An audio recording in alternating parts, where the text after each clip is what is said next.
My name is Ben Mabusela and my project is called the Enlightas Edu Solutions. The project is found by students residing in Mokopane in Limpopo province, and these students are studying at various institutions around the country.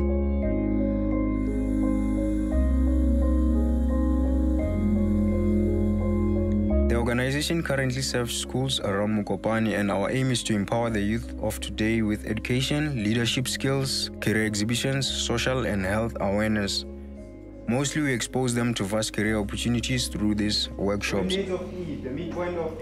Our vision is to change our community by getting young people involved in education and community upliftment activities, and also transforming them from ordinary to extraordinary. We encourage the youth to think globally and act locally in our program structure. Okay, for those who don't know the formula, it's X of 2. We are giving extra lessons every Saturday as well as holidays to mostly grade 10 to 12 learners. We concentrate on maths, physical science, accounting, economics, and literature, as we saw that these are the subjects they not only struggle with, but they are essential to further their studies.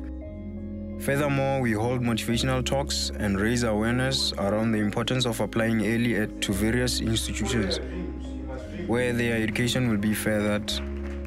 The candidates get continual support through mentoring, tutoring, significant advice, and through social networks and print media.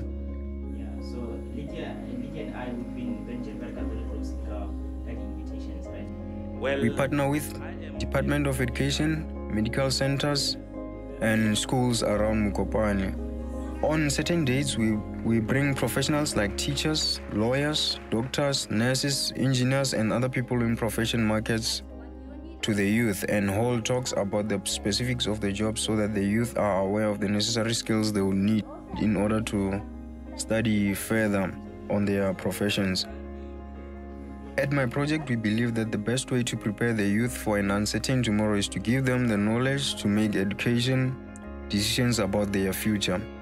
My experience, it's actually growing because most of the time when you motivate these learners, you also get motivated and you also stay stronger on other things. You always watch out for things which are not happening in our everyday life as a student only. So if you interact with the learners in the community, you get to more experience of what learning difficulties other people are having out there, and we're also getting them the love from our community. There's too much support out there. There are people sponsoring us with money for transportation when we're going back, such things. I believe I'm a young community shaper and I will keep educating the youth for as long as possible.